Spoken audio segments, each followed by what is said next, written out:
My name is Umal. This is from the time when I was in 10th grade. Today I am outside of Pakistan, in Indonesia. I'm doing MBBS, but this week, these 7 nights, even today, are embedded in my mind, as if smoke has filled a closed room and the window won't open. My house was small but built in a old style. Like in old times, houses were constructed.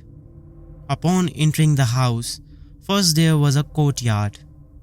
On one side of the courtyard, a kitchen. On the other side was the washroom, bath, then stairs. And upstairs, one floor on which there was only one room, and the rest was an open roof.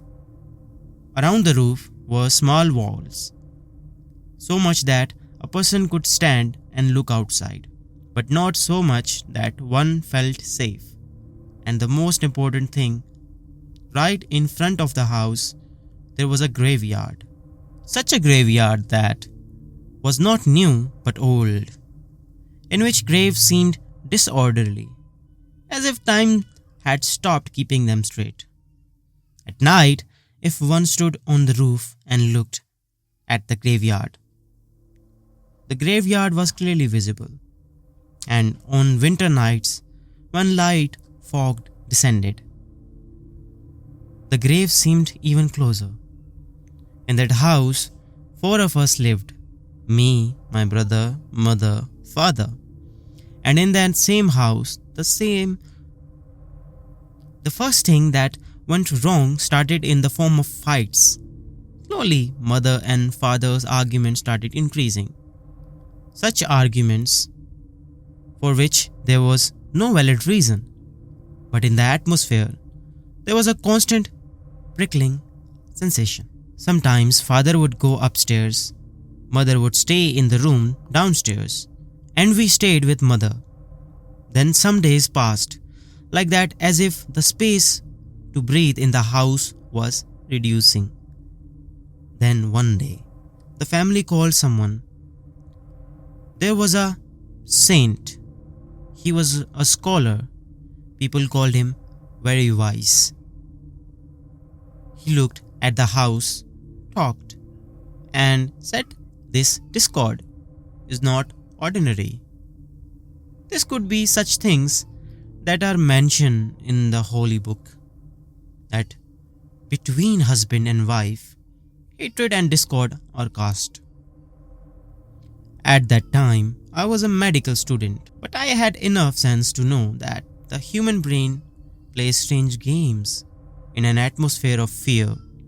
But still, when such words come from elders' mouth, and there is a graveyard in front, the mind automatically makes everything deeper. During that time, mother and father also reconciled. For 2 to 3 days, the atmosphere was better. We thought perhaps the matter was over, but the real thing started after that. The sleeping arrangement in our house was very simple. We all used to sleep in a large room downstairs. On one side was a bed where mother, father, and brother slept. And near the bed, near the sofas, were charpoys. I usually slept there. At night, we only keep the courtyard light on. Everything else was off. That one bulb spread dim light throughout the house, as if a medium shadow was floating in the whole room. It was winter, and in winters, when at night one sweats, it doesn't feel normal. The body feels as if anxiety is inside. Just like that, one night I was sleeping when suddenly my eyes opened. My whole body was sweating, as if I had run and come. Although I was lying down, my throat had a strange dryness, and the first thing I felt was that inside the room there was fog. Yes, fog. At first, I thought perhaps on my eyes there was a layer of sleep, Perhaps due to breathing, it felt like that. I pressed my eyelids hard, rubbed my eyes with my hand, but the fog was still there. The room's air felt as if moisture and cold had entered together inside. Whereas the lower part was closed. Windows closed, doors closed. Then how did the fog get inside? The light was also strange. The courtyard bulb was on, but this light did not feel like that. It was dim, lifeless light, as if someone had shone a lamp from afar and pierced it. I immediately looked towards the bed on my right side, and my heart stopped right there. The bed was empty. Mother wasn't there. Father wasn't there. My brother wasn't there either. For a moment, I thought perhaps they had gone to the washroom. Maybe they were in the kitchen. But all three together at the same time of the night. And that too in complete silence. There was such silence in the room that I could hear my own heartbeat. And then the clock on the wall above the bed was a large clock. I looked up and saw that same tick, tick, tick was echoing in my ear as if someone was walking inside my skull. The time was around 1:45 a.m. Moaz bhai, imagine night at 1:45 a.m. A graveyard in front, fog in the room, strange light, and suddenly your parents and brother disappear like that. My mind thought 100 things in a second. My hands went cold. I felt as if someone had placed a weight on my chest. Breath was going in but not fully, as if air was getting stuck in the throat. I wanted to scream, but no sound was coming. It wasn't that I was unconscious or in a dream. I was awake. I could feel the wave of a charpai, the rough touch of my sheet, everything. But my body seemed as if it wasn't supporting me. At that moment, the thought of sleep paralysis came to me, because I had heard that sometimes in sleep, a person wakes up but the body doesn't. The heart beats loudly, breathing becomes heavier, and the mind makes the atmosphere even more terrifying. I tried to forcefully console myself. Maybe this is that. Just remain calm. I tried to read the prayers. My lips moved, but the sound remained inside. I looked towards the bed again, then towards the door, the corner of the room, but the fog was so thick that the walls of the room were not clearly visible. And then another strange thing, I wasn't feeling cold, although in winter, if there's fog, then cold is mandatory. But that night, I was feeling only one thing: fear. I was listening to the clock tick, and time seemed as if it wasn't moving. Then slowly, my eyelids started getting heavier. I tried to keep my eyes open with force, but as if someone turned off the switch from inside. And exactly at 2 a.m., my eyes closed. In the morning, when I woke up, everything was normal. Mother, father was sleeping on the same bed. My brother was also there. The house was as it is every day. No fog, no strange light, nothing at all. I said in my heart that perhaps it really was sleep paralysis. I must have imagined it. I didn't tell anyone anything. But the problem was, Moaz bhai, this was not just one night. This was just the beginning. After the first night, I had consoled myself that perhaps it was just a sleep issue. When a human is scared, the house atmosphere has been bad before, and the mind is under pressure. The brain itself creates strange scenes. I thought this and ended the matter. But the next night, when I slept, somewhere deep in my heart, a slight fear was present. Such fear, whose reason even a human himself does not know. But it keeps walking along. At night, I don't know what time sleep came, and then suddenly my eyes opened. I opened my eyes and first felt the same sensation: sweat on the body, a dry throat, and the room's air different from normal. I immediately looked at the clock. My heartbeat sped up immediately. This time I had an idea beforehand what the next scene would be, and perhaps because of this, the fear was greater than before. I slowly turned my gaze to the right. The bed was empty. Mother, father, brother, no one. This time I didn't have the condition of getting used to it like before.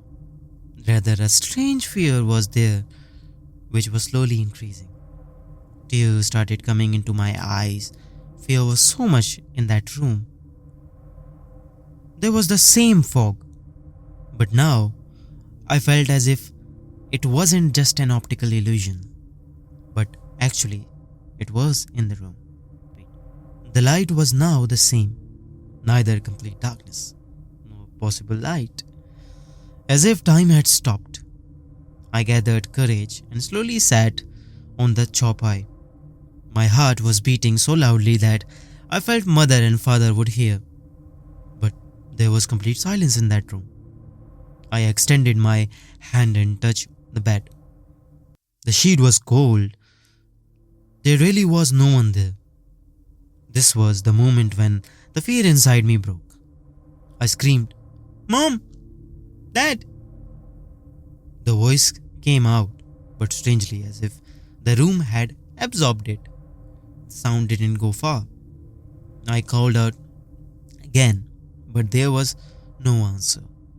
Tears started flowing from my eyes. I grabbed the pillow and clutched it to myself. Started reciting holy verses and repeatedly saying in my heart that this is a dream, this is a dream.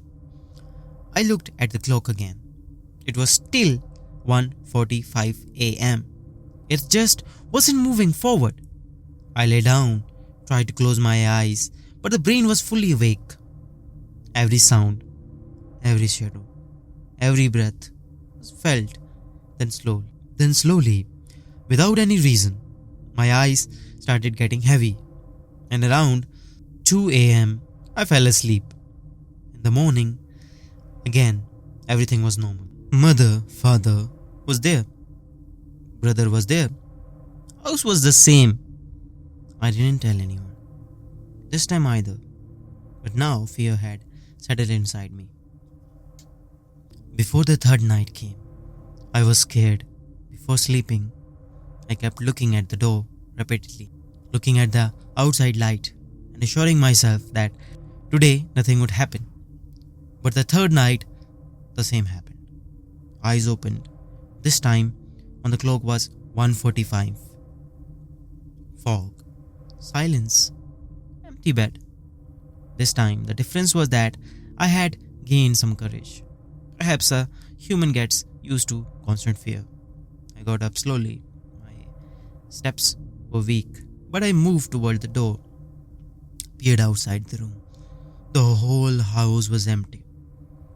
There was a light in the courtyard, but it didn't look like normal light. The shadow of the walls had grown long. It felt as if the house had grown bigger, or I had become smaller. For a moment, I really felt as if someone was watching me, as if someone was waiting for me to take one more step. A numbness ran through my body. I immediately turned back and ran back to the charpai. I closed my eyes and started crying. "Oh God, make it stop. I cannot bear it anymore." Then the same happened. Around 2 a.m., the eyes closed on their own. Fourth, fifth, and sixth night, all this became a routine. The fear hadn't, but the reaction had ended.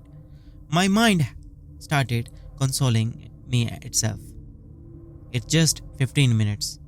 Then everything will be fine. I wouldn't look at the clock, but I knew the time was the same.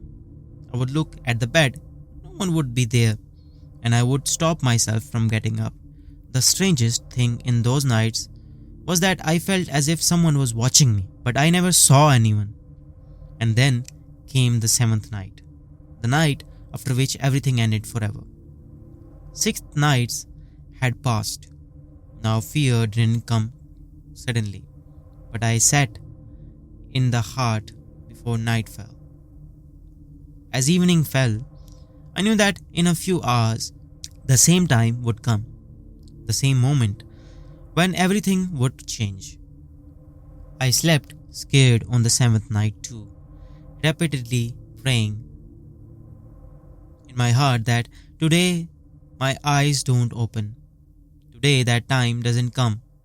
But as if someone had set an alarm inside, suddenly my eyes opened. Before looking at the clock, I knew. Still, I raised my eyes. 1:45 a.m. The same fog was in the room, the same strange light, the same silence that creates pressure in the ears. I looked to the right. The bed was empty. But this time, I didn't get up. I told myself, just 15 minutes. Just wait. Everything will be fine. I closed my eyes. At that same moment, I heard a sound. The sound of a dog barking. First from afar, then a little closer. It wasn't normal barking. There was a strange restlessness in it, as if the dog was angry at something or warning someone. I tried to keep my eyes closed. My heart said, don't get up. But a human has curiosity. Despite fear, one wants to know what is happening. The sound came again, this time closer. But I don't know why, but I felt as if that sound was calling me. I slowly sat up. The fog in the room was deeper than before. The walls were not clearly visible.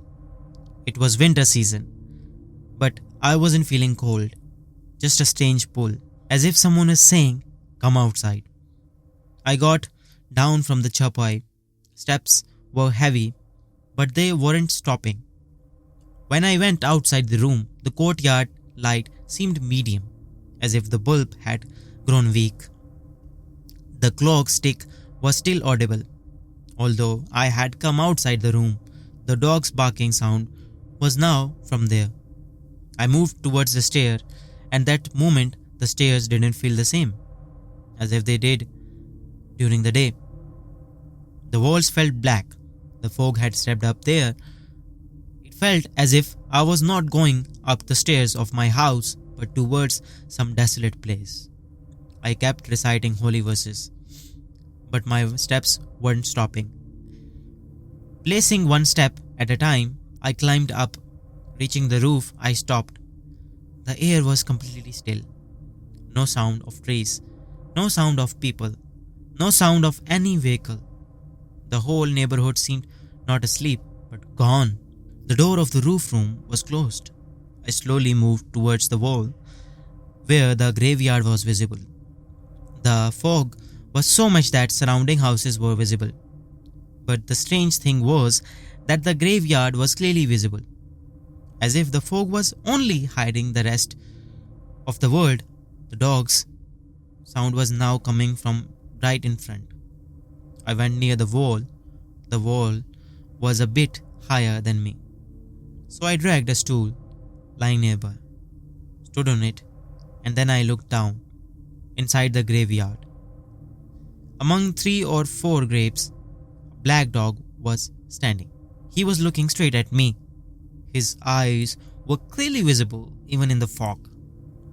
He was barking continuously, but his gaze wasn't leaving me. And then I felt that he wasn't alone. Behind him was a shadow, not clear, but present. At that moment, a scream came out of me, as if someone pushed the voice out forcefully from my chest. And a thought came to my mind, or perhaps someone said, "Run! Run away!" Run away from here! Suddenly, the dog ran. He jumped towards the graveyard wall, and the next moment, he was coming towards our house. My soul left my body. I didn't climb down the stool. I fell. My hands were shaking, my breath was broken. I ran, climbed down the stairs, ran towards the room. Tears were flowing from my eyes. Pulled the sheet over and curled up. My heart was beating so hard it felt like my chest would burst. And then, as happened every night, exactly about 2 a.m., my eyes glowed on their own. In the morning, when I woke up, my whole body was burning. I had a high fever. Mother and father were worried. They were asking what happened, but I couldn't say anything. The fear was so much my tongue wouldn't stop. The fear was so much my tongue wouldn't support me. After that night, everything ended. No phone came. No eyes opened at 1:45 a.m. No voice. It was as if something had come, finished its task, and left. So that was my story. Hope you will share it on your channel. Thank you very much for sharing your story. If you guys hadn't subscribed this channel, please subscribe this channel to support me. It will increase my morale and help me create more videos like this. If you want to share a story with me, you can use Instagram, which is in description.